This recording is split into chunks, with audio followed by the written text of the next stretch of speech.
then weekly. You go check they check your blood work, and the doctor checks you out. And eventually it's monthly, and it moves along. Right now, I see my doctor about every 3 months. I go for blood work about every 3 weeks, but that's only because, again, I had every additional complication. One time the doctor said to me, well, there's like a 1 in 100 chance that this will happen. He goes, but it's going to happen to you. He said, but generally that's not the case. All right, well, the reason I think that we're here is I want to talk a little bit about liver donation. This is not really what we normally do. Or agencies such as the Sharing Network, that's their primary function. But the best way to become an organ donor is, the most common way, is to visit the Motor Vehicle Bureau. Have it put on your driver's license. It's very simple. You just request it, they put you on. There's also a form that can be acquired at your doctor's office, or I have an email address and a phone number, and I also have some of those forms. They've recently made it very easy. You just sign this form, and you put it in your wallet. It used to be you needed all kinds of notoriety and what have you. But you sign it, and it is a good idea to tell someone that you've done that, perhaps provide a copy of that form to someone else. In my opinion, there are dozens of reasons to be an organ donor, and in this day and age, only a few not to be. About 30 years ago, and this is something that you were saying in your own family. Come on in. About 30 years ago, I was watching TV, and a report came on TV about a young man. He was a well-known actor. He had a TV series. He was in several TV movies and a feature-length movie, and he had died as a result of an accident on the set of his television show. When they said his name, a chill went through my body. I knew him well. I went to high school with him. I taught him Kung Fu. Knew him for many years. Someone I really knew well.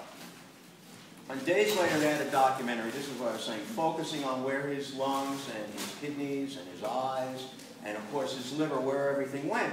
And they were very Clarence, right? And saying the same thing happened with your my aunt. His aunt. Wonderful.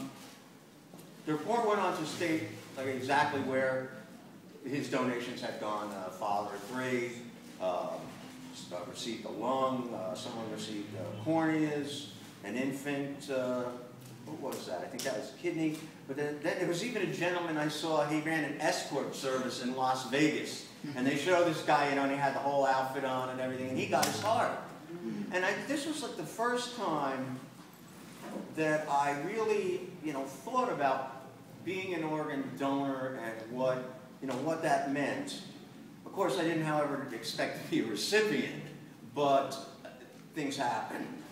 The report went on to show, as I said, where all the organs went, and it was just fascinating to me.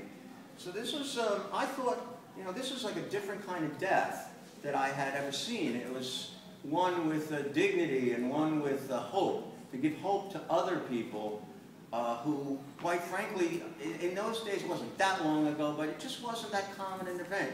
You heard about organ donation, you never thought that you'd be directly involved, and I just thought, those of us who are involved in this cause, let's say, you should seriously consider becoming a donor. Statistics show that large numbers of young people, I have a friend who teaches lectures at high schools, and he said everyone can't wait to run up to him with their driver's license and show them, look, I'm a donor, I'm a donor. And I was just thinking, those of us who are a little older are always trying to keep up with the young, maybe this is a place to start. Jump on it and acquire the necessary paperwork, or, ask, like I said, I've asked many doctors, they don't seem to know about the form, but if you can get their office staff to research it, I'm sure they'll find it. We have it. Yeah, we have some of those forms, yeah, thanks to my wife. My wife's an accountant, and whenever we do this, I always say, she's the keeper of the facts. Okay, I spent 6 months in the hospital, half the time delirious, and people ask me questions, I say, I don't know, and my wife will say, that didn't happen there, that happened in a different hospital, so check with her. And I just made a note, there are a few other famous people who were recipients. George Lopez, the comedian, Greg Allman, there's no surprise there, had a liver transplant. Freddie Fender, country musician. John Phillips from the Mamas and the Papas was one of the first ones I ever heard of. Larry Hagman, Jim Neighbors, Evel Knievel, Mickey Mantle, and even Steve Jobs as of recent.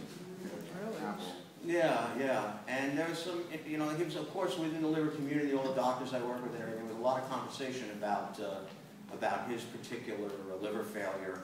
And it's a slightly different point, but they were saying that, he followed this microbiotic diet and had very unusual eating habits that he thought were going to prolong his life. And actually, they say it's widely accepted in the liver community, surgeons and stuff. They think that's one of the reasons why he did not make it. So you should consult you'll have 50 doctors. So someone in there will have an answer for you. So I was just wondering if you have the time, if anybody had any questions. I thought I might, if you do, answer a few questions.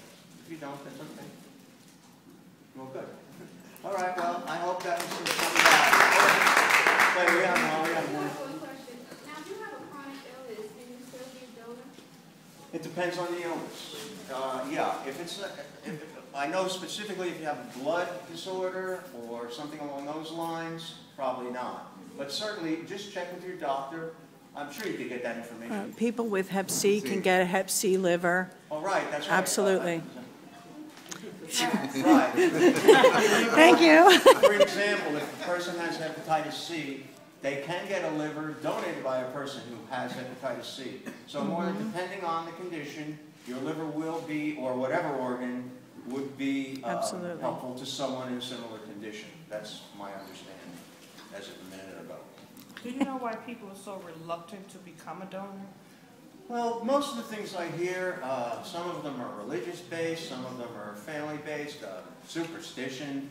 Some people think that they're actually going to need, we were just joking saying, God forbid I pass away, I expect a better body than this if I get to heaven, you know what I mean?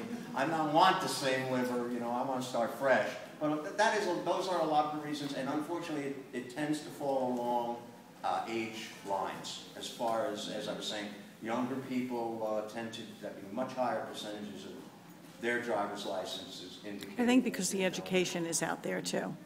Because the education is out there for the young people. True too, they're more aware. A lot more knowledge about it. And unfortunately, someone in your own family may have touched you with the situation, whereas before, liver disease was just confined much more to older people. When I got my transplant, which was 2.5 years ago, just under, I was by far the youngest person on my floor. And now I'm dealing with patients who are 20 years old, 25 years old. So I just think that it's much more common, unfortunately, for maybe your family to be touched by someone in this situation. And I know my family, everybody just ran right out if they weren't signed up and signed up. I'm sorry. I just wanted to know, I remember years ago being, signing up as a donor.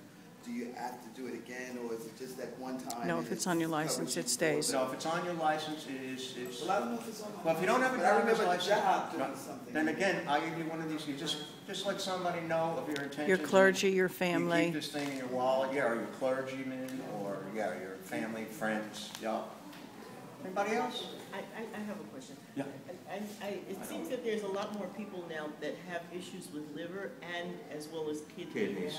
And there's been some talk about the pharmaceutical industry and the medications that people are taking now that have a lot to do with the end results of what their and that, unfortunately, I am experienced in. Usually, unfortunately, liver and kidney malfunction go hand in hand. They both take the brunt of what's in your body. In my case, I'm battling a balance between 2 anti-rejection medications, and about every 3 months they have to change the balance. Prograf, which I'm on, one of the most common, is very hard on your liver. So after a while, it's very hard on your kidneys. Right. So when you're, every 3 months or so, they say, oh, Rob, your kidney numbers are off, and they drop the program, and they hit me with more Cellsat, which, in turn, after a while, you see where this is going, and it's back and forth. Treatment for liver disease, once you've had a liver transplant, is lifelong, ongoing regimen of medication that is checked like I say, every 3 to 4 weeks after a while, and changed constantly. Very important that you continue, specifically what they tell you, you follow their directions, because it does change, and if you